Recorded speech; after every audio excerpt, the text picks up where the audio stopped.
Olá, eu sou o Daniel Gomes, sejam bem-vindos a mais um episódio de Rumo ao Sucesso by One. O podcast tem como missão transformar a visão do que é o sucesso e trazer convidados que nos vão partilhar a aprendizagem deles para o sucesso e todo o seu caminho. Hoje tenho comigo o David Rufino. David, bem-vindo. Obrigado.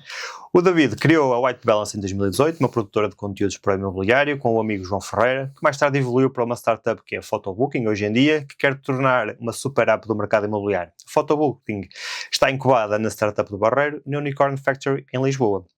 David, começo sempre o podcast aqui por uma pergunta que é clichê, mas também é o tema central aqui do podcast, que é como é que surge esta ideia, tu e o João, neste caso, de empreender pela primeira vez e de criar, na altura, White Balance, futuramente Photobooking?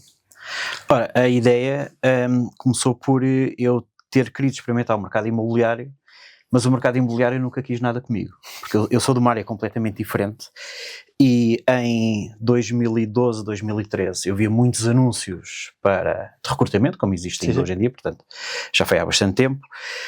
Eu sou do Barreiro e enviei o meu currículo para uma agência imobiliária do Barreiro, a qual não me respondeu, mas não desisti.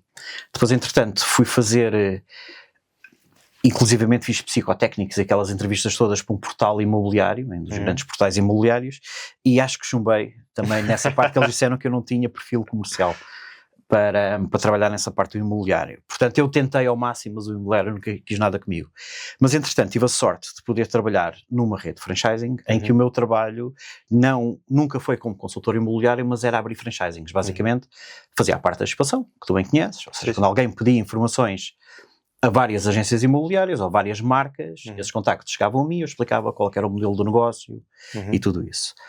Para conseguir vender aquele serviço, eu fui estudar tudo o resto que havia no mercado, para ver qual era o fator de diferenciação que aquela marca tinha. E foi nessa altura, 2013, 2014, 2015, por aí, que eu percebi que no mercado imobiliário havia uma falha muito grande, pelo menos que eu até estava, que era o facto de estarem a promover os imóveis com uma péssima qualidade de imagem, não se utilizava vídeo, portanto isto já foi há bastante tempo atrás, e na altura falei inclusivamente com o responsável dessa marca sobre criarmos esse departamento multimédia, departamento de imagem. A ideia foi uma ideia que foi acarinhada, mas depois acabámos por não avançar, mas depois tinha outro problema, que é eu não sou fotógrafo, nem videógrafo, ou seja, eu consegui detectar o problema, mas não conseguia resolver. Até que depois, mais tarde, passado uns anos, conheci o João Ferreira, que é fotógrafo e assim, e ao conversarmos chegámos à conclusão que era algo que a gente conseguimos fazer os dois, inclusivamente ele despediu-se do emprego que tinha, e lançámos aquilo que na altura chamámos White Balance. Okay. E depois, a partir daí, o resto é história, como dizem. Okay. É engraçado porque a maior parte das pessoas que até passam por aqui e que nós vemos ser empreendedores têm aqui uma particularidade muito diferente da tua, que é, têm algo que gostam de fazer e que muitas vezes já fazem por conta de outrem ou querem começar a fazer porque gostam e seguem isso para a via do empreendedorismo. Tu não detectaste uma necessidade, não é? E ok, há aqui uma necessidade, provavelmente também detectaste que as pessoas estariam dispostas a pagar alguma coisa, porque havendo uma necessidade, se as pessoas não pagam, é um hobby, não é? Não é um negócio, e querias o teu negócio. Por acaso é interessante. A questão de encontrares o João foi, na altura, de ficar sempre com aquilo na ideia e suscitou, ou até foi ele que também trazia esta ideia, que foste tu que lançaste a ideia e o desafio para ele, já vinha isso de trás, ou como é que foi? Não, aquilo, eu um pouco sem saber, e depois só após ter começado esse processo é que eu comecei a tomar mais atenção a podcasts e livros e coisas ligadas às startups. Aquilo que eu estava a fazer de uma forma inconsciente era seguir o caminho normal de uma startup. Se bem que eu costumo dizer que a White Balance entre 2018 e 2022, 2023, não era uma startup. Era uma produtora, era uma empresa que fazia fotos para casas. E como eu não conseguia criar essa solução cá, em 2017 sabia que havia uma empresa holandesa que ia deixar de editar na Ásia e ia criar um centro de edição de fotografias de imóveis em Portugal, e eu achei que era uma excelente oportunidade para tentar que o próprio negócio fosse implementado cá, e foi aí que eu conheci o João. No entanto, e acho que foi puramente por questões culturais, a empresa não vingou cá, acabou por sair do país, foi aí que eu conheci o João, e não só começámos a empresa os dois, como tivemos a possibilidade de contratar uma série de gente que já tínhamos conhecido nessa mesma empresa para aquela primeira fase do arranque. Portanto, aquilo foi um misto entre existe uma oportunidade, existe aqui um problema, nós conseguimos ter a solução, e é um problema real porque significa que existe alguém que está disposto a pagar Claro. com aquela solução que tens. Claro. E foi aí que nós depois avançámos os dois. Tem uma coisa agora que é interessante, ou seja, tinha havido essa empresa, acho que me recordo dessa empresa, holandesa a operar em Portugal, que não teve sucesso, não é? E isso para ti não foi um alerta vermelho de que, pá, se calhar o que eu estou a pensar é que eu ando aqui a sonhar há tanto tempo não é o indicado, ou tu viste foi, pá, o que eles fizeram isto não foi bem feito, se eu fizer isto bem eu consigo vingar. Eu acho que não, porque eu andei um ano a dizer-lhes o que é que eu achava que estava errado. E eles não ouviam. E eles não ouviam aquilo, talvez por Okay. A nossa língua materna não é o inglês, a deles também não é, e pronto, chegámos à conclusão que a coisa que não funcionava, por mais que nós nos esforçássemos nesse mesmo sentido. E aquilo que eu vi foi, à medida que eu fui conhecendo cada vez melhor o mercado, vi que era realmente algo que fazia falta, até porque fala-se muito em profissionalização do mercado imobiliário, cada vez fala-se mais nisso, mas tem que começar por algum lado. E isso era ou seja, e não é só por um lado, tem que começar por vários pontos, e esses pontos depois no fim tem que se juntar todos. E era algo que eu via que não estava ninguém a querer resolver da forma como eu achava que conseguíamos resolver, e daí depois foi a insistência em mantermos. Obviamente que algumas coisas no modelo foi alterado, como é óbvio. Mas estas aprendizagens, não é? Sim, sem dúvida. Ok. E na altura que dás esse primeiro passo, normalmente, quais foram as mais dificuldades que tu encontraste em começar esse negócio? Ok, tu tinhas uma coisa que muitas vezes é difícil nos negócios, que é encontrar as pessoas. Fala-se muito aqui do recrutamento, encontrar o quem, etc. E na realidade tu, através dessa oportunidade, até já tinhas ali alguma estrutura. Qual, portanto, essa dificuldade quase que já estava colmatada, quais é que foram as dificuldades que foste encontrando no processo? Bem, a primeira foi não matar o João, porque durante os primeiros 6 meses, talvez, éramos só os dois. Portanto, eu durante o dia fazia a parte de prospecção de clientes, fazia a parte das vendas, as marcações, fazer faturas, enviar os trabalhos finais, e ele durante o dia fotografava, ao final do dia editava, por volta das 2 da manhã, ele enviava os ficheiros para eu fazer o controle de qualidade, para eu rever aquilo. Reparem, ainda não tínhamos estrutura nenhuma, portanto estamos aqui a falar em folhas de Excel e Google Calendar e o e-transfer para trás e para a frente.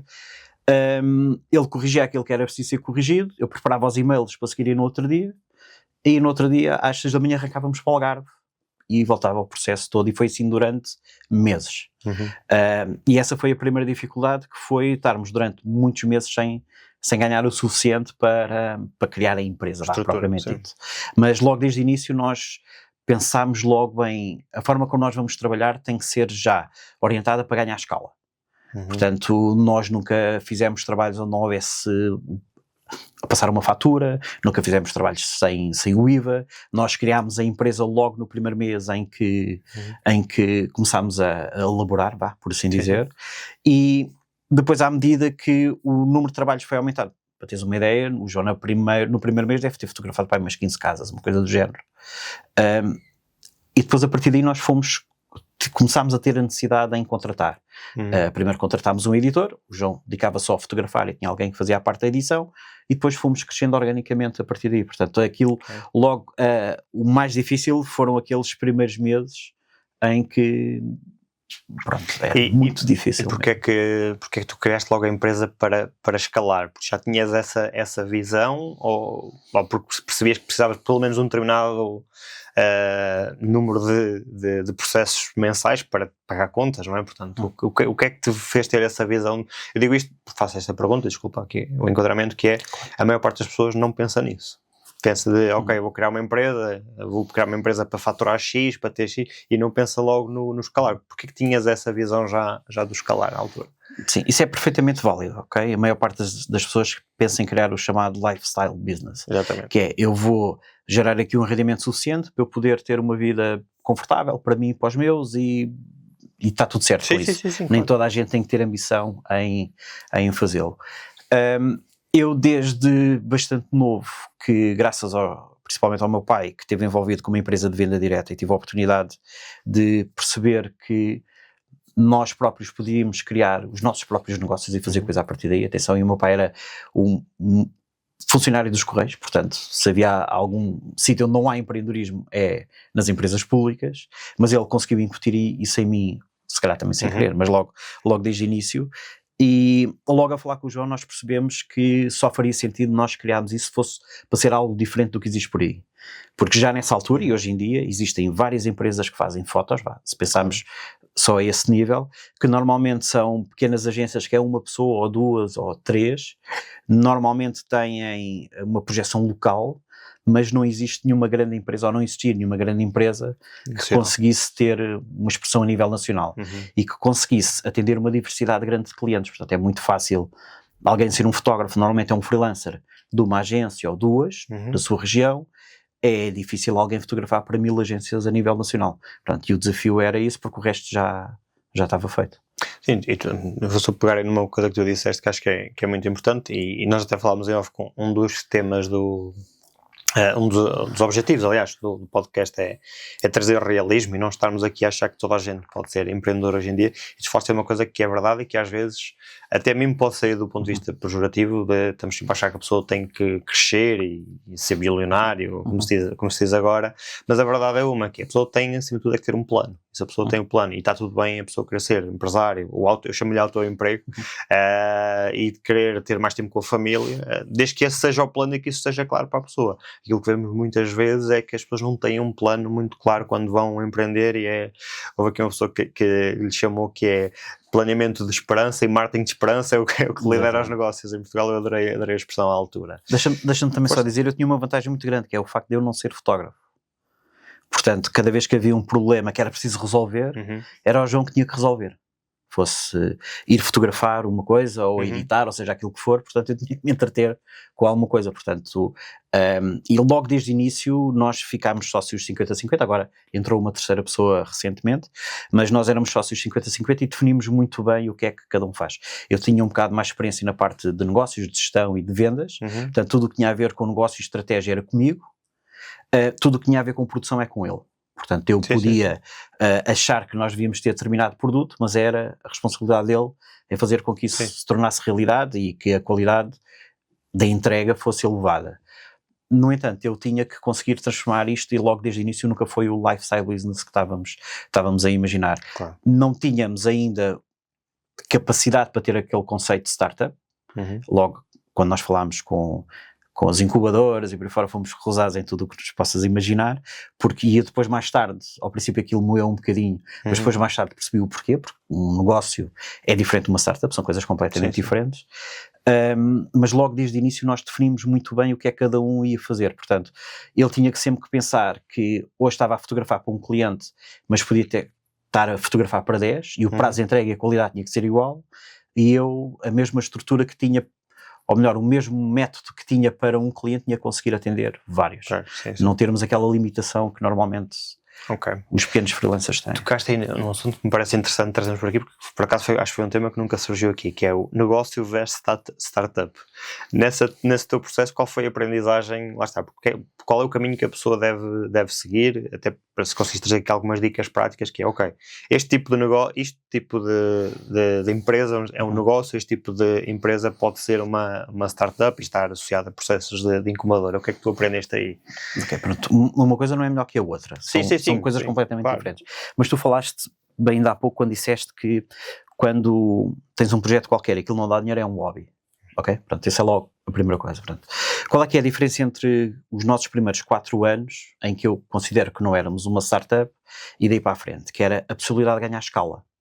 Um negócio é quando tu tens um produto ou um serviço qualquer, que resolve um problema de alguém, essa pessoa, essa empresa paga-te, não é? Pode ser B2B ou B2C, e tu recebes o lucro. Sim. Mas normalmente o negócio, que foi aquilo que nós fizemos durante algum tempo, tem sempre um constrangimento, ou seja, em termos tecnológicos, ou em termos de uma parte física, onde é que eu estou a operar.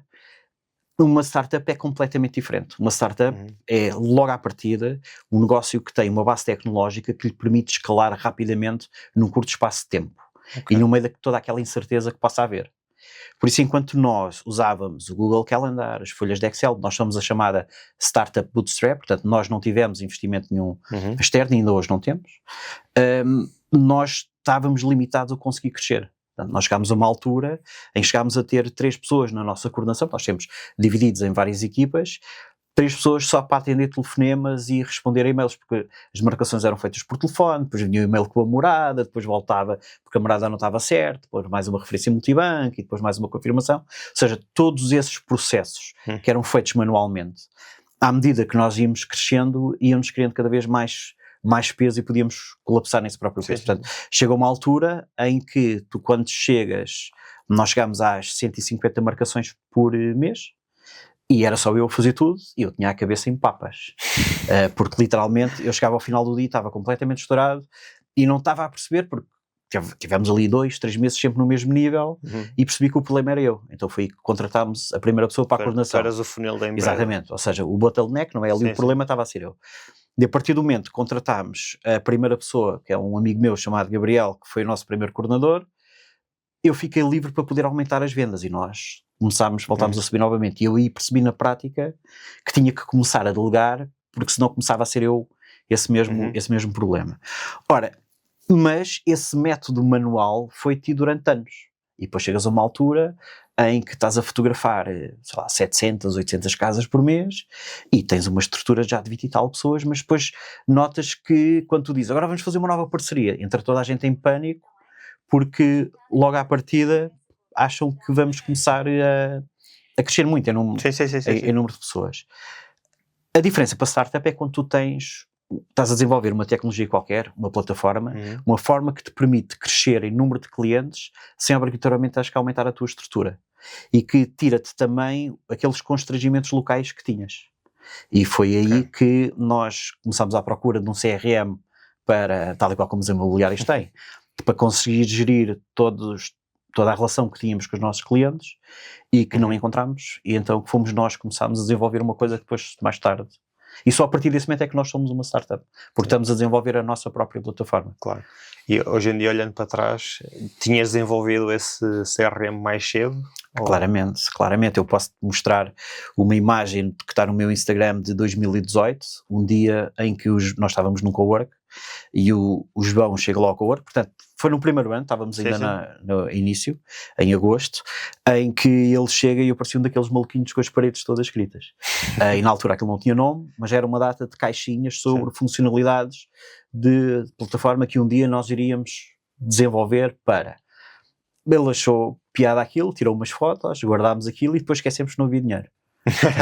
Portanto, depois esquecemos aquilo durante algum tempo e demorámos 4 anos a conseguir também a perceber exatamente aquilo que era necessário. Portanto, nós quando lançámos o photobooking já tínhamos feito 45 mil sessões fotográficas marcadas à mão. Portanto, já sabíamos exatamente o que é que os clientes procuravam, como é que procuravam, quais é que eram os dados que precisávamos do lado de cá, quem paga, quem não paga, já percebemos, já tínhamos uma outra experiência. Se tivéssemos recebido dinheiro logo no início e desenvolvido a plataforma, seguramente não era tão boa como aquela que temos agora. Provavelmente, acredito que sim. Falaste também há pouco da questão entre a determinada altura a empresa estava a ser, entre aspas, bloqueada por ti, obviamente não é um processo consciente. Que sinais é que tu detectaste, além do cansaço, havia mais algum sinal que te levou a dar esse passo? Eu estou a dizer isto eu gosto sempre de trazer aqui algumas dicas para quem nos está a ouvir, que possa identificar também, será que eu estou a fazer isso na nossa empresa? Porque é muito normal, isto visto de fora pode parecer uma coisa que, como é que a pessoa não percebe, mas é muito normal, nós estamos no dia a dia, não nos apercebemos que nós próprios às vezes somos esse problema. Tivesses que falar com o David há uns anos atrás, antes de contratar esse primeiro coordenador, o que é que lhe diz? Olha, tem atenção a isto, o que é que aconteceu para que pudesse ser sinal? Bem, houve ali uma altura em que nós atingimos ali aquele platô, né? Tínhamos aquele objetivo das 100 sessões fotográficas por mês, né? Que na altura parecia assim uma coisa coisa do outro mundo. Mas quando chegas às 100, comemoras ali durante 5 minutos, mas depois tens mais e-mails para responder e por fora, portanto não tens grande tempo para isso. Mas depois quando estás esse mês nesse número, e depois no mês seguinte, e notas que estás a ficar cada vez mais cansado, estás cada vez mais ativo, mas a produzir o mesmo, ou menos ainda, porque por cento não aquilo vai acumulando, começas a tentar perceber onde é que está ali o problema. Depois ali a questão era, ok, então eu vou ter que aqui subdividir, então vamos pôr alguém na parte comercial, porque é uma das coisas, e eu fico a assumir a parte administrativa, ou vamos colocar alguém na parte administrativa e eu liberto-me um pouco mais para a parte comercial. E essa foi, Na verdade, foi a grande dúvida sobre aquilo que estava a fazer. Exatamente. Aquilo que se eu calhar ter falado comigo anteriormente, tinha dito, olha, vai chegar a uma altura em que isto vai acontecer, portanto, aguentas aí um mês e no segundo mês avanças logo. Estás 4 ou 5 ou 6 3 meses a tentar perceber que és tu que não estás a conseguir fazer as coisas. E eu acho que sei a resposta da pergunta que vou fazer, mas vou fazê-la na mesma, que é, no final, porque é que tu acabaste por, nesse final dessa decisão, de decidir uma pessoa mais na área administrativa e não na área comercial? Logo à partida é mais fácil tu conseguires transmitir a alguém um processo de marcação, que na verdade é sempre igual, muda onde é que a casa é, porque nós temos tudo muito bem definido, do que estares a conseguir alguém que vá para a rua transmitir a visão que tu tens de uma coisa que não existe. Era isso que eu achava.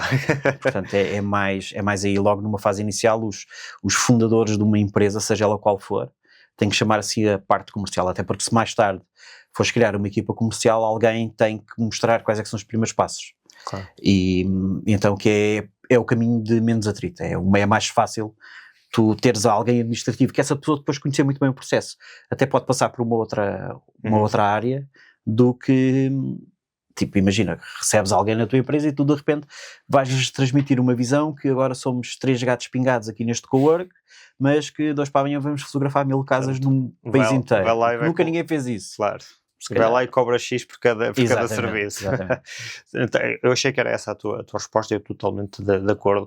E depois, aqui não outro cenário que muitas vezes também, que também está em cima da mesa, e pode não ser o teu caso, mas que acontece na parte das empresas, é que essa pessoa a entrar vai precisar de um tempo até começar a ter resultados, e a empresa depende de vendas, não é? Portanto, não pode parar as vendas, depois provavelmente vai ter algum resultado. Eu nesta semana falava com 2 empresários e eu partilhava exatamente esta visão, porque eles têm uma empresa, não está muito claro o processo deles, eles precisam de crescer, não estão a perceber por onde, e a minha opinião, obviamente há exceções, e por exemplo a mediadora imobiliária é uma exceção. Para crescer tem que se crescer a parte das vendas, não é? No nosso caso, por exemplo, enquanto franchising, a área das vendas é das últimas áreas que eu vou querer delegar. Primeiro, porque estamos a falar um B2B com uma tomada de decisão relativamente lenta, portanto a pessoa vai precisar de um tempo de formação mais alongado, e depois lá está aquilo que tu disseste. Ninguém consegue tão bem neste momento como eu e o João, no caso obviamente que é o fundador, passar a nossa missão, a nossa visão e aquilo que são toda a paixão associada a isso, e isso vende. Então, mas há muita tendência de muitos empreendedores, e tenho que falar com muitos ao longo dos últimos anos, de a primeira coisa que eu vou delegar é as vendas, até porque muitos deles nunca vieram da área das vendas. Sim, isso para mim é um erro, e obrigado também por trazer vendas e marketing digital é a solução milagrosa que toda a gente encontra e depois não funciona. E muito menos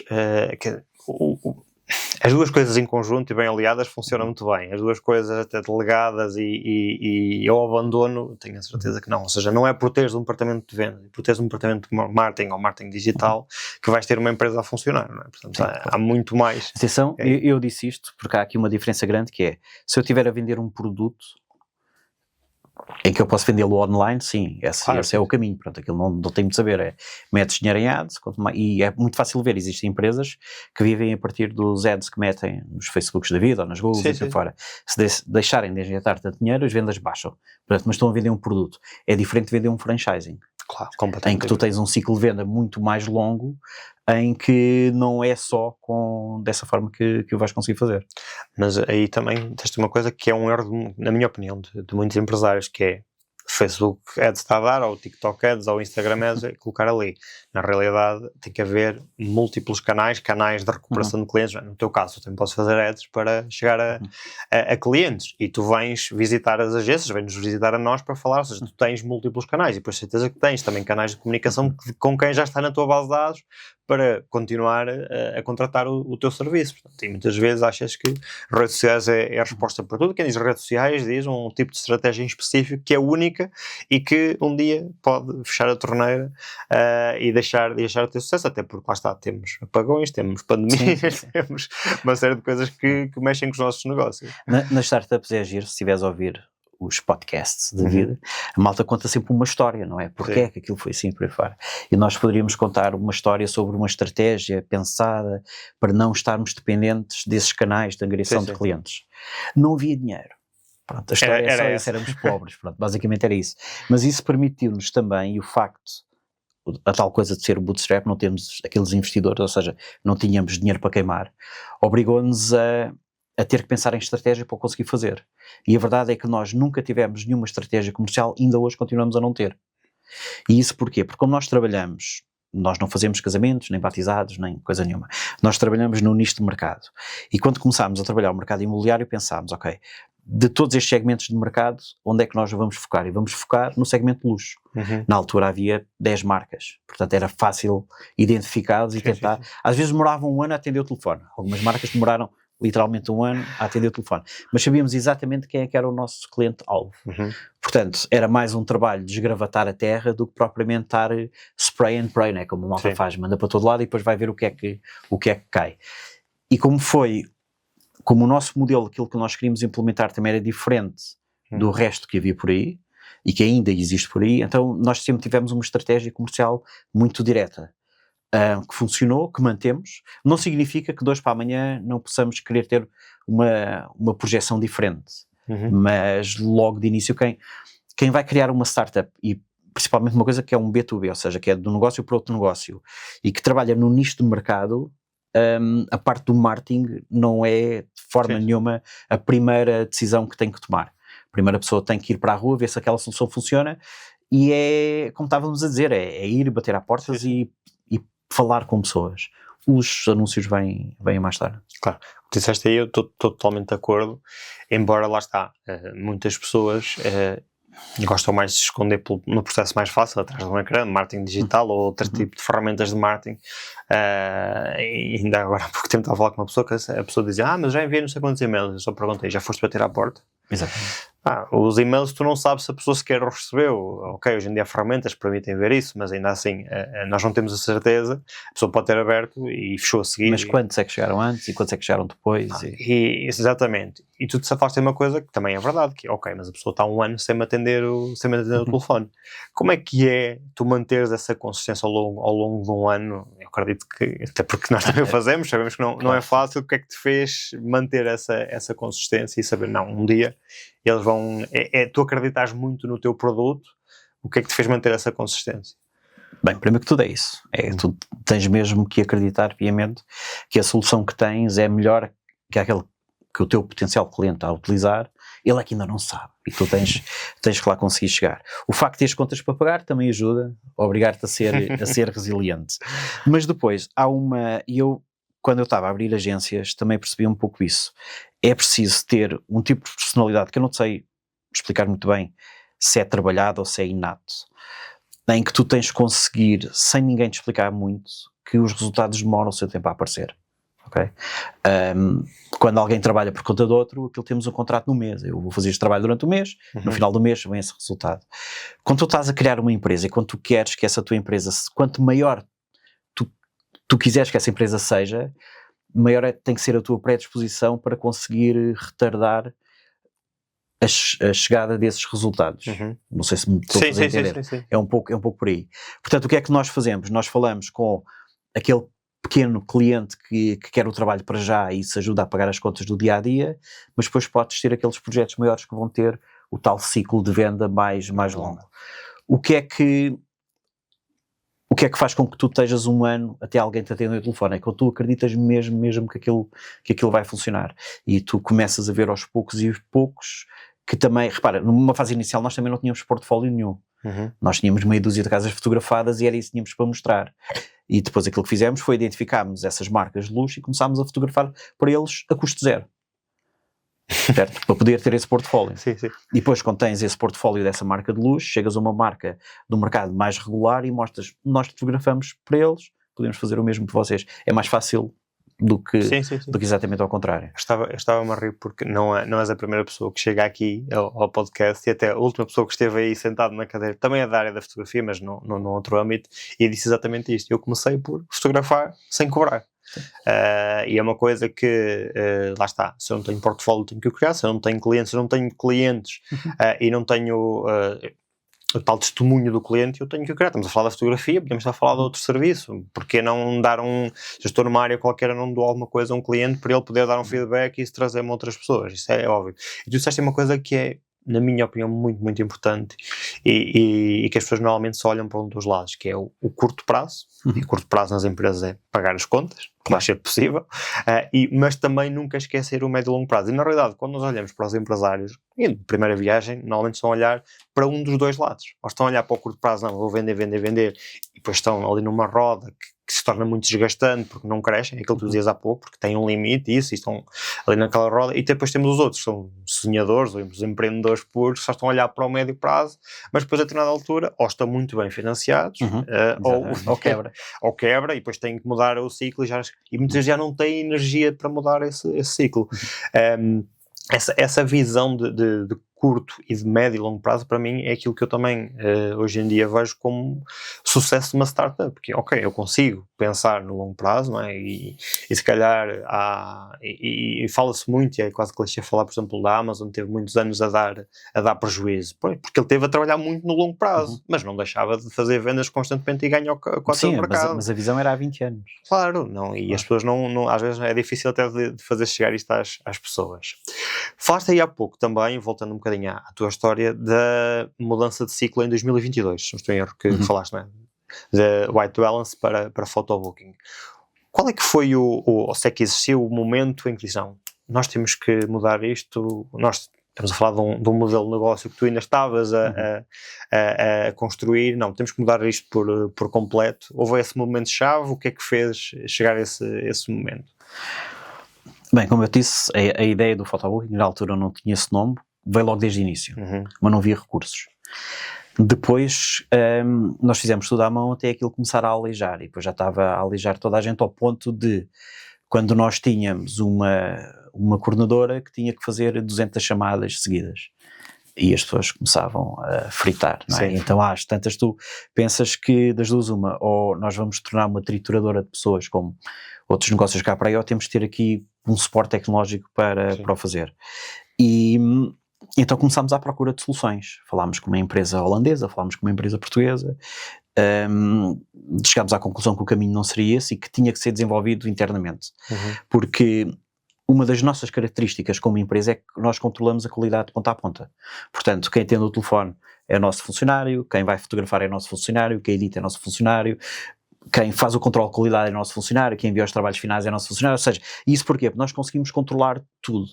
Portanto, a própria tecnologia tem que ser também desenvolvida por nós, porque nós não podemos estar à espera 3 semanas que uma fintech house qualquer muda a cor de um botão, porque nós queremos fazer ali uma pequena alteração. E então, quando começámos a desenvolver a plataforma, foi através de um amigo meu também, de infância, que o Dardan, ele começou por fazer, primeiro que tudo, a aliviar o nosso trabalho back-office. Portanto, basicamente ele criou era mais um ERP do que propriamente um CRM, algo que nos ajudasse a permitir a fazer isso. E foi a partir daí que eu comecei a ver quais é que era o potencial que nós tínhamos. Então fomos buscar aquelas notas antigas e percebemos que, para além de nós conseguirmos aliviar o trabalho do nosso lado, vamos conseguir, se calhar, que sejam os próprios clientes a fazer os dados. Então criámos a versão do front office para os clientes conseguirem fazer isso. E durante algum tempo a plataforma foi só isso. Basicamente era um sítio, quase como se fosse um formulário, onde os clientes marcavam. E então chegámos a uma altura em que tínhamos o dobro do trabalho que tínhamos anteriormente, que era, os clientes ligavam por telefone, faziam as marcações e a coordenação, depois de fazerem esse processo manual, tinha que ir ao nosso back-office e inserir os dados todos, que era depois para vermos se perdia dados de um lado para o outro. Houve um dia em que alguém teve que decidir, nesse caso fui eu que disse, a partir de hoje mais ninguém mexe no Excel, quem mexer no Excel vai ter chatices comigo. Ficou toda a gente em pânico, como é óbvio, né? Porque toda a gente sentia o peso da responsabilidade daquilo que estava a fazer, porque a pior coisa que pode haver é tu confirmares uma sessão fotográfica com um cliente e o fotógrafo não aparecer porque ninguém lhe disse nada. Deves imaginar, então tu na tua área sabes o quão importante isso é, porque depois não são só os consultores imobiliários, são os proprietários, são os investidores, ou seja, mexe-se aqui com várias agendas ao mesmo tempo. E houve um dia em que nós decidimos que não íamos mexer mais na parte manual e apanhou toda a gente de susto, a coisa funcionou e depois a partir daí fomos construindo em cima daquilo que depois, e na altura já se chamava photobooking, já tínhamos o domínio photobooking, depois decidimos uniformizar tudo por aí, mas houve um dia que teve que ser essa a criação da plataforma só teve dependente do facto de não haver recursos para o fazer. Sim. A implementação, há um dia que tu tens que chegar à frente. Senão vais manter eternamente aquela solução. Sim, depois não tipicamente o ser humano e as equipas são um bocadinho resistentes à mudança. Sim. Mas é curioso, porque nós notámos isso e as estatísticas dizem que tu, quando mudas algo no teu processo, tens de estar preparado para perder 20% dos teus clientes. Nós percebemos isso. Nós tivemos clientes que disseram que se nós obrigássemos a fazer as marcações pela plataforma, deixavam de trabalhar connosco. E provavelmente deixaram. Mas o mais curioso é que internamente nós tínhamos pessoas relativamente novas, que se calhar com metade da minha idade, que tiveram resistência a começar a usar a plataforma. Estavam tão habituados àquele processo, estavam tão confortáveis no meio daquele caos todo, que até internamente existiu isso. É engraçado isso, porque hoje em dia, até quando nós temos a inteligência artificial, vê-se, eu não sei se não é muitas vezes pergunto ao mesmo tempo, um medo das pessoas de deixarem de ser necessárias, não é? Tu tens uma pessoa que está a trabalhar com Excel e se calhar o medo dessa pessoa é, se eu deixar de trabalhar com Excel e a plataforma passar a fazer uma parte do meu trabalho, se calhar eu deixo de ser necessário. E se calhar nem é algo muito consciente, se calhar é algo que não sei se achas que foi isso que aconteceu. Sim, pode haver também aqui uma questão que é a forma como nós, né, os líderes das organizações, que estamos a desenvolver o projeto, nós comunicamos essas alterações que vão haver ou não. E a pessoa, quando se não tiver a informação toda, acha que vai ser uma substituição de A por B.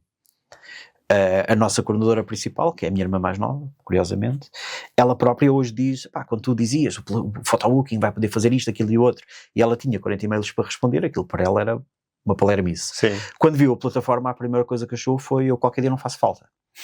Pronto. E aí tens duas hipóteses como um empresário, que é, explicas qual é que é o processo e as pessoas ou adaptam-se ou não se adaptam. Claro. Quem se adapta melhor, não é? Porque as pessoas vão ficar muito mais produtivas, a teu nível de qualidade de vida. Antigamente tínhamos que ter 3 dias e 20 e-mails para fazer uma marcação, e agora a nossa coordenação recebe tudo automaticamente, em como está pago, o cliente já recebeu a fatura. Basicamente aquilo é ver qual é o fotógrafo, selecionar o fotógrafo e clicar num botão.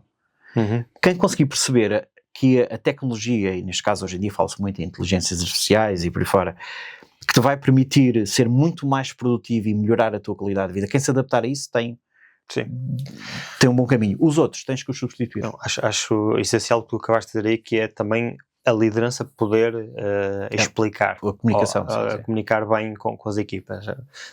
Estava ali a olhar aqui no estúdio para a Bruna. A Bruna já me ouviu dizer esta frase. A Bruna faz parte do nosso departamento de marketing. Qualquer dia tenho que vir aqui ao lado da câmara, porque não é a primeira vez que eu falo da Bruna e as pessoas não conhecem a Bruna. Não é a primeira vez que eu uso esta expressão com as equipas, que é, faz-me confusão hoje em dia que internamente estejamos a fazer processos que a inteligência artificial pode fazer. Pode fazer, depende dos processos, obviamente, mas normalmente com mais qualidade, com menos margem de erro, e eu já usei esta expressão que é, eu prefiro que vos sobre tempo e que esse tempo seja para pensar na estratégia, porque isso é algo que a inteligência artificial não vai fazer por nós. Ok, sim, a inteligência artificial pode, sejamos ao ChatGPT, faz-me uma estratégia, até um plano de negócio ele faz, mas ele não vai avaliar determinados fatores que são essenciais, nomeadamente no nosso negócio, que é um negócio muito de relações e muito humano. Então eu prefiro isso, e neste caso é isso, é a pessoa de certeza que havia outra função a seguir que poderia ter isso, tu lhe des essa visão, mas está, ela adapta-se, se não se adaptar também está tudo bem, se calhar é noutro sítio. Será outro sítio ideal. Exatamente.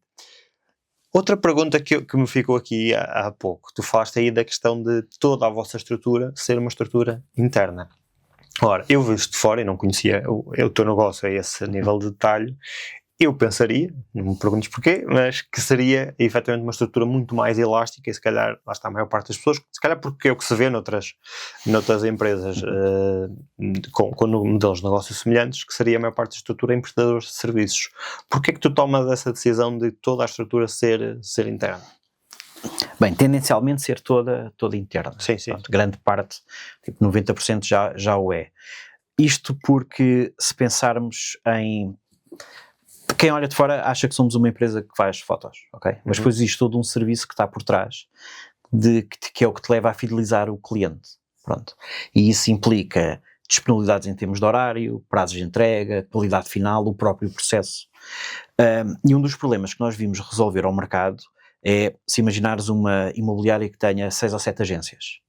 Cada agência trabalha com 2 ou 3 freelancers, 2 ou 3, ou seja, tem essa elasticidade sim. que estavas a falar ainda há pouco, mas se o broker tiver um bocadinho mais cultura visual e ele vê os trabalhos feitos por 2 ou 3 entidades diferentes, ele vai perceber essas discrepâncias. Sim. Se for uma organização como a vossa, já com uma dimensão grande e com um serviço de marketing centralizado, quando recebe os trabalhos todos, ainda maior vai ser esse problema. Nós tínhamos e temos um cliente que cá a coisa até funcionava, aquilo estava mais ou menos, o problema era quando exportava para o site internacional, para os Estados Unidos, não passava no controle de qualidade. Então o que nós vamos resolver, neste caso o produto que nós entregamos são fotos e vídeos, mas o problema que nós estamos a resolver é o não conseguirem exportar com aquele nível de qualidade que eles querem. Ora, isso nós não conseguimos tendo uma equipa que alguém que hoje está disponível, mas amanhã tem um casamento ou um batizado e depois já não está. Ou um editor que hoje está a editar casas e está a ganhar experiência naquela parte e depois amanhã está a fazer outra coisa qualquer. Sim. Portanto, isso obriga-nos a sistematizar esse processo e a ser tudo definido, desde a forma como os ficheiros são trabalhados, a forma como... Ou seja, o João desenhou um protocolo de captura e nós para o mesmo cliente podemos fotografar em Famalicão, no Porto, na Lapa e no Algarve, muda os imóveis, são fotógrafos diferentes, mas a forma de captura é sempre igual. Depois, como temos a edição centralizada, nós pegamos nas guidelines do cliente, se o cliente as tiver, se não tiver, utilizamos as nossas, e a edição é também toda ela feita exatamente da mesma forma. E aqui o que interessa é o cliente não conseguir perceber se é o fotógrafo A ou B. Não é um trabalho tanto de autor, é um trabalho mais comercial, mas para conseguires sistematizar dessa forma, tens um compromisso sério com a segurança social todos os meses. Que é o outro lado da moeda. Implica a conta da segurança social associada aos salários. Não, é interessante porque... por exemplo, nós na nossa cultura e no nosso modelo de negócio, como tu sabes, nós trabalhamos muito com prestadores de serviço. E eu percebo o que estás a dizer.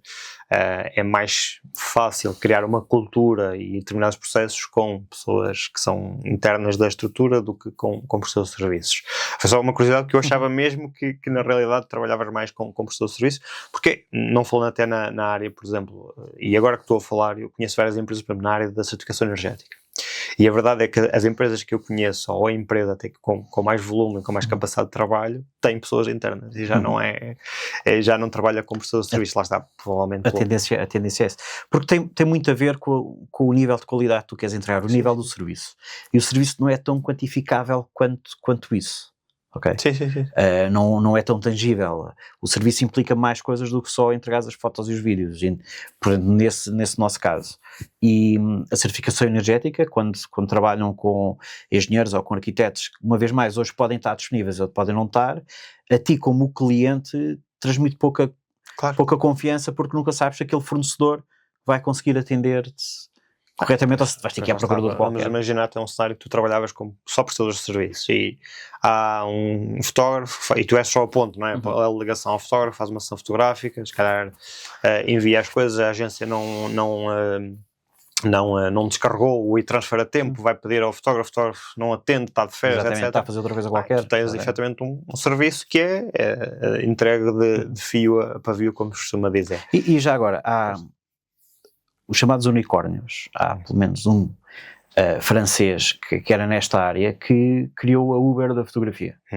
E basicamente era isso, tinha uma rede enorme de prestadores de serviço, ou seja, trabalhava com tudo o que era freelancer, servia para trabalhar com eles, receberam 256 milhões em investimento e faliu. Eu acho que sei qual era. E o que faliu foi exatamente por causa disso, porque quando começas a ter clientes regulares, ou melhor, quando tens um cliente e o serviço não é bem dado e tu não consegues garantir, consegues corrigir aquilo, porque erros toda a gente comete, por simplesmente perdes o cliente, então passa a ser one shot, ou seja, faz aquele serviço para aquele cliente e acabou, e tens que ir à procura de outro cliente. Claro. Isso não é sustentável. Tu, para teres um negócio sustentável, tem que haver essa repetição de venda ao mesmo cliente. Totalmente de acordo, e se calhar convém aqui passarmos uma ideia às pessoas a ideia que eu defendo em termos de gestão, que é ok, claro que quanto mais serviço interno nós podemos ter, melhor. Por exemplo, na área do marketing, às vezes é difícil numa empresa de arranque ter os serviços todos internos, pela questão de tens que ter pessoas com demasiadas, entre aspas, capacidades técnicas ou valências. Então, por exemplo, o que nós adotamos marketing e até outras áreas, nós começamos sempre com uma avança externa, depois que passamos a incorporar, e na questão do marketing, gradualmente esse serviço internamente, até ter tudo. Nós começámos, por exemplo, quando arrancámos o Master da Realty One Group Portugal, com a maior parte do nosso serviço do ponto de vista de marketing externamente, em Avença. Hoje em dia temos um dos serviços que está externo e já, se calhar, com um olho no futuro vamos provavelmente manter essa publicidade, até uma questão de estratégia, nos trazer uma visão fora do negócio, mas já não no dia-a-dia. Quem diz isto pode dizer noutras áreas de negócio, pode ser, olha, nós tínhamos uma pessoa que nos faz serviços de fotografia e videografia de eventos. A verdade é que nós hoje em dia já temos essa capacidade interna, continuamos a trabalhar pontualmente com a pessoa, mas deixámos de ter uma Avença. Sim, mas quando externalizas qualquer dessas funções, a empresa ou quem te está a servir desse outro lado, é que interessa tu perceberes qual é que é a organização que ele tem. Claro. Sim. Pronto, porque tem a ver com isso, porque se tu não tens isso internamente e vais trabalhar com alguém que também não te consegue garantir coisa nenhuma... Por exemplo, a questão da agência de publicidade, nós fizemos questão de perceber se eles tinham diferentes departamentos ou também não era a mesma questão, se era a mesma pessoa a fazer as mesmas funções. Não, na realidade isso correu muito bem e por isso é que também nós estamos a trabalhar com eles, obviamente. Olha, já estamos aqui há algum tempo a conversar, o tempo vai passando agora que olhei para as horas. Falar aqui um bocadinho mais no futuro. Quais são os próximos passos? Internacionalização? O que é que está na vossa cabeça para os próximos tempos? Ora, nós vamos lançar agora três dentro da própria plataforma. A plataforma, o Photobooking, na verdade, agora dá para fazer marcações e pagamentos e receber faturas, tudo o que tem a ver com a parte da produção multimédia, portanto está tudo integrado. Temos agora também a personalização ao nível das marcas, portanto, na verdade... nós criamos um photobooking para cada uma das marcas. A Realty One tem a sua própria plataforma onde existem vários perfis diferentes e o controle de acessos na verdade é vosso, portanto é o master que pode adicionar novas agências e as agências adicionar os seus consultores. Como a nossa parceria é convosco, quando o consultor deixa de trabalhar convosco, vocês podem lhe tirar o acesso. No entanto, constantemente pedem-nos outros serviços que nós não temos para além da fotografia.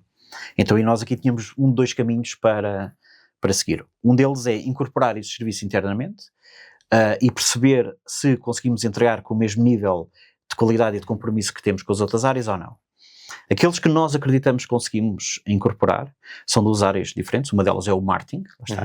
Eu comecei por dizer que nós não tínhamos marketing, mas vamos incorporar esse serviço e que vamos utilizar também para nós, que é o facto de nós já fazermos muitos conteúdos que os consultores depois vão utilizar na sua própria promoção. Nós conseguimos fazer esse serviço de ponta a ponta. E outro, já uma parte fintech que tem a ver com conseguimos fazer o adiantamento das comissões que os consultores vão receber ainda antes de fazerem a parte das escrituras. Portanto, esses dois serviços nós estamos agora a preparar para introduzi-los. A parte da internacionalização vai ser feita através do marketplace. E o marketplace basicamente é o quê?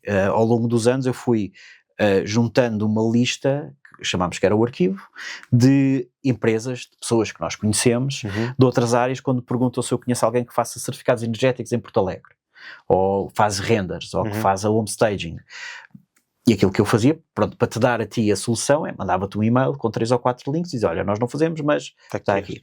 Então a ideia é termos todas essas soluções dessas diferentes áreas, que vai desde o direito a obras, a transportes, dentro do próprio photobooking, e os utilizadores do photobooking, quando chegam e precisam de fotos ou vídeo, podem continuar a comprar a nós, mas se precisarem, porque vou organizar um novo evento e preciso de ter aqui uma formação diferente, e eu não sei que formadores é que existem na área, e vou à procura, coloco formação, aparece o Vítor Neves, que nós conhecemos muito bem, e eu posso contactar o Vítor através daí, porque infelizmente ainda nem toda a gente o conhece, que eu acho que toda a gente devia conhecer. Mas a ideia é o photobooking deixar de ser só uma plataforma para marcar fotos e vídeo, mas ter todas essas soluções. Algumas serão detidas por nós, mas a grande parte serão por fornecedores externos. Não, acho interessante porque isso parte de um princípio que é normal para o crescimento das empresas, que é tu cresces para onde as pessoas te estão a pedir. Portanto, se a pessoa te está a pedir esta área, aquela área, ok, é por aí que eu tenho que pedir, e é importante, e só também parabéns por isso, alguém que tenha uma humildade e que esteja com uma escuta ativa, que é um clichê que se diz muitas vezes, mas a verdade é que muitas vezes estamos nos negócios, estamos só a pensar no nosso e temos que ouvir mais os nossos clientes. Olha, tinha aqui uma pergunta que já estamos a ficar com pouco tempo, mas eu gostava de fazer, e gosto de fazer esta pergunta sempre que falo com empresários, que é, naquilo que toca ao empreendedorismo, normalmente qual é que achas que é o maior mito que existe sobre o empreendedorismo e sobre o sucesso na área do empreendedorismo? Que é para todos. que é para todos e que toda a gente consegue fazer. Eu sei que as empresas que vivem de vendas e de recrutamento dizem que isto é um negócio, o negócio deles que é um negócio para todos. Mas a verdade é que não é. A verdade é que para ser-se empreendedor é preciso ter algo, que uma vez já disse ainda há pouco, não sei se é inato ou se é adquirido, um bocado como a imunidade, em que tu tens conseguir continuar a trabalhar para resultados que ainda não tens. E quando tu não tens esse sentido, porque ser empresário é completamente diferente de ser empregado, o grau de responsabilidade é completamente diferente, por isso é que os benefícios também são diferentes. Então o grande mito que às vezes existe, principalmente dos gurus de palco, que são aqueles gurus que vendem cursos, ensinar a vender cursos e por aí fora, é que qualquer pessoa pode fazer aquilo que quiser, e a história do segue os teus sonhos e por aí fora. Isso é ótimo para os call centers, né? Que as pessoas seguem os seus sonhos e depois mais tarde têm que arranjar aquele emprego. Não é. Não é para todos. Não quer isto dizer que tu não possas testar e não possas tentar aprender. Sim. Mas alguém que pensa em empreender, em criar uma empresa, seja aquilo que for, do meu ponto de vista, a primeira coisa que deve fazer é perceber onde é que ele quer trabalhar e encontrar alguém que já o esteja a fazer e trabalhar com essa pessoa. Seja como, sei lá, como estagiário ou trabalhar mesmo, tentar trabalhar ao máximo, para conseguir depois perceber o outro lado. Porque tu podes ter todos os sonhos do mundo e podes gostar muito de fazer qualquer coisa, mas depois a realidade bate com força.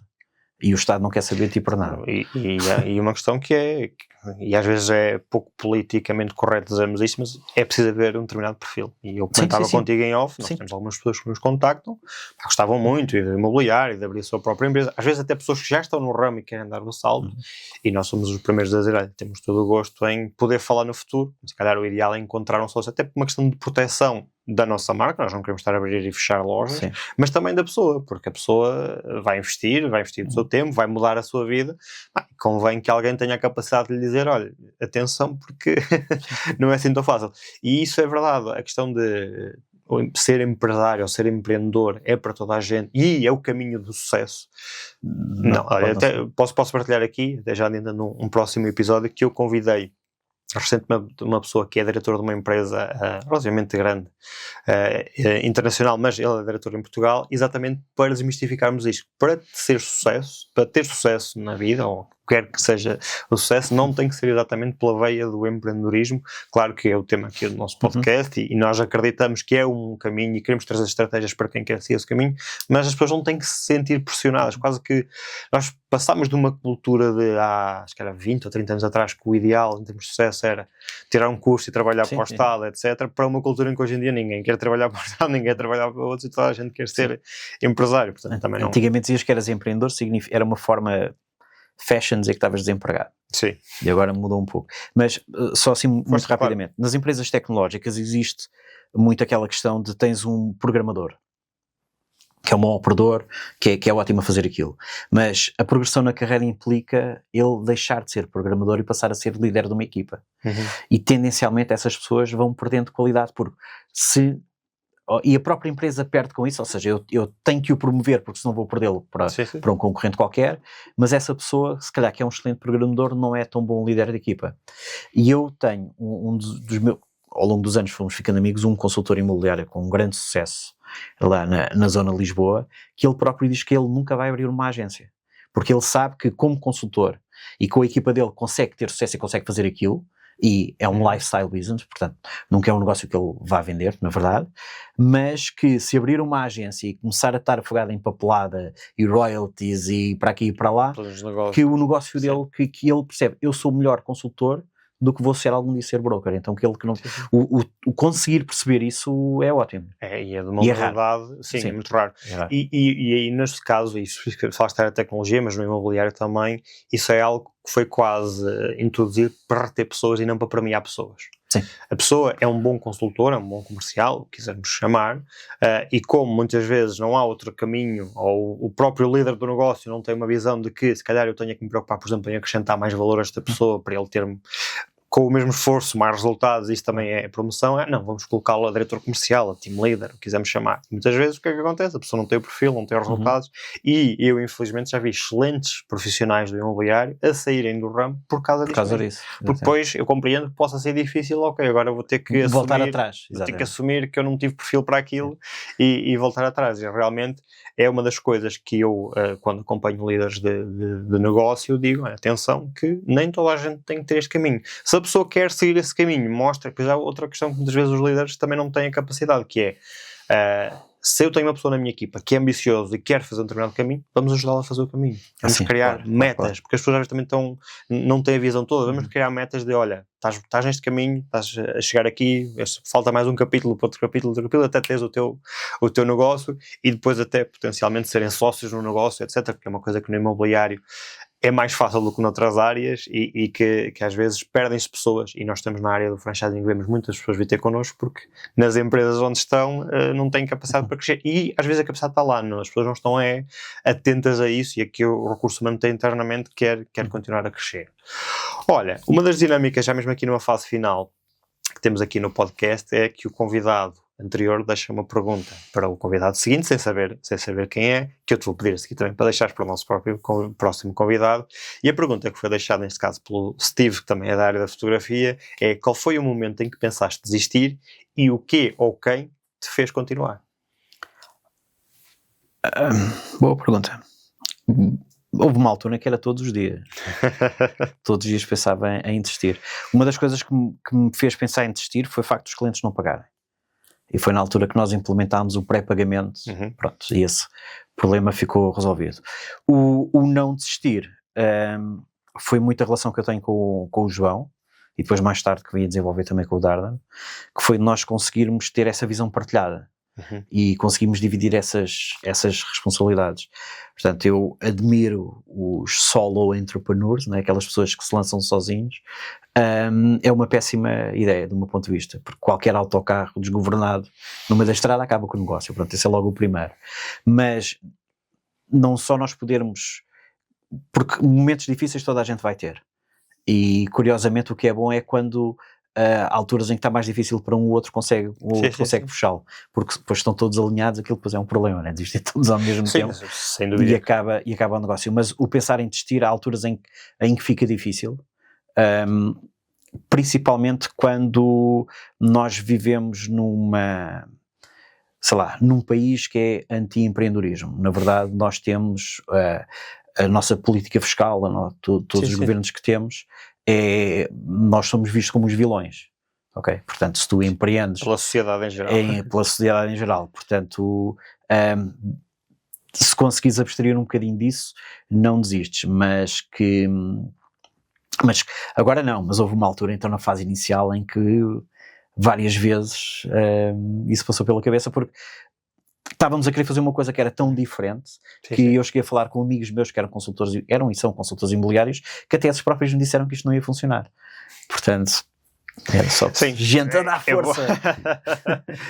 E aí há uma coisa que disseste há pouco, e eu gostei da expressão, que é: não sabes se cria ou se é inata, que é esta quase obsessão de não, eu acredito nisto, e a verdade é que quando nós vemos, obviamente tem que haver um nível de humildade nessa obsessão, mas quando nós vemos as pessoas de sucesso, há um nível de obsessão que é necessário para perseguir, e não é fácil, e vamos já aqui claro, não é fácil fazer 200 telefonemas e ouvir 200 nãos, mas às vezes na área do empreendedorismo é o que acontece. Sim. Não é?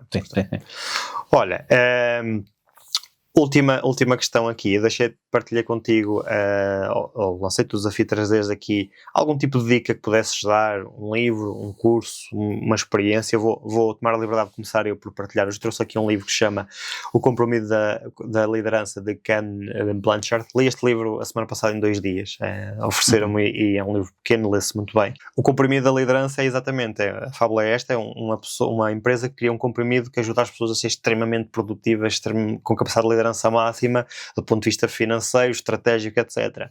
Mas depois, a verdade, o que acontece é que entre uma pessoa liderada pelo comprimido e uma pessoa que tem efetivamente experiência na gestão, a pessoa que tem a experiência na gestão acaba por vingar e ter mais resultados. Isto porquê? E é essa a aprendizagem do livro, é que não é só um fator que faz uma liderança ter resultados.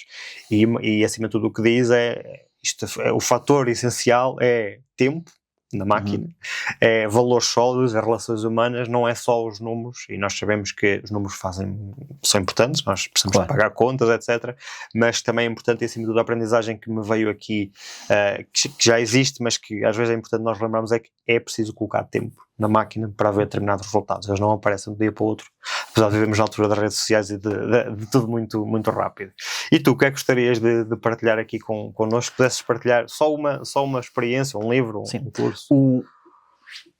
Eu não trago o livro aqui comigo, mas eu aconselhava que toda a gente lesse o 0 a 1 ou 0 to 1 do Peter Thiel, que é um livro pequenino. Também por acaso não conheço, mas se lê, é muito bom. E ele fala em várias... O Peter Thiel é um dos... para além de ser um dos fundadores da Palantir, e foi o primeiro investidor no Facebook. Foi um dos criadores da PayPal com o Elon Musk, portanto ele tem um conhecimento muito grande do ponto de vista de investimento e de crescimento das empresas, e do que está provavelmente. E esse é um livro, sim, com provas dadas. O livro não é muito grande, é um livro pequenino, mas fala em 3 pontos que eu acho que são essenciais. Primeiro, a competição é para perdedores, ou seja, se tu tentares criar o teu negócio para competir com outra marca qualquer, se tu tentares criar o teu franchising para competir, seja com quem for, logo à partida já falhaste. Porque tu consegues crescer muito mais se não estiveres a tentar concorrer com outro qualquer. Tentas fazer uma coisa diferente. O livro começa também por aí, quando diz que o próximo Bill Gates não vai inventar o Windows, o próximo Mark Zuckerberg não vai inventar o Facebook. Porque se tu estás a copiar aquilo que os outros já fizeram, nunca vais fazer nada diferente. Claro. E o que é facto é que nós vemos muitos negócios, na área do imobiliário então, muita gente a copiar aquilo que os outros fazem. Por isso é que tu tens tantos consultores imobiliários a quererem ser tiktokers, em vez de quererem ser só producers. Pronto, é por aí. E depois, por fim, ele fala sobre a diferença, e um dos problemas que nós temos em Portugal tem tudo a ver com a nossa cultura, que é, normalmente quando tu tens uma empresa que é um monopólio, ela tenta dizer que não é, e quando uma empresa que não é um monopólio tenta dizer que é. E um dos exemplos que dá é quando, por exemplo, se tu tentas abrir um primeiro restaurante de fusão de comida tailandesa, chinesa e francesa em Vila Nova de Famalicão, tu vais vender como sendo o único negócio, o único restaurante, e que ninguém te vai conseguir copiar. E a verdade é que provavelmente o restaurante é dos piores negócios que tu podes criar. Mas se tu fores uma Google, em que tens um monopólio numa série de áreas, tu vais sempre tentar comunicar em como na parte dos browsers tens uma data de concorrência, na parte da cloud tens outra concorrência, portanto tentas sempre não... Ou seja, quando és um monopólio tentas mostrar que não és, até por causa da questão da regulação e tudo isso, mas quando não és tentas fazer ser. E esse livro é muito importante também para nós que lidamos com outros empresários, para quando conseguimos perceber o que é que está do outro lado. E quando estão a tentar vender uma ideia de negócio, perceber de ponta a ponta. Portanto, é um livro que eu aconselho, agora já existe a edição em português, até bem pouco tempo não havia, mas eu aconselho vivamente a ler o 0 a 1 do Peter Thiel. Vou seguir a indicação, que também não conheço, aliás já tinha ouvido falar, nunca li, mas deixou-me agora com esta explicação um bocadinho mais curioso por ler. Olha, David, muito obrigado, estaríamos aqui muito mais horas à conversa, obrigado pela tua presença. Vamos deixar as redes sociais também do David na descrição do podcast, subscrevam, contratem o serviço, porque claramente vale a pena, e a paixão que o David passou aqui mostra isso mesmo, e fiquem atentos para os próximos episódios.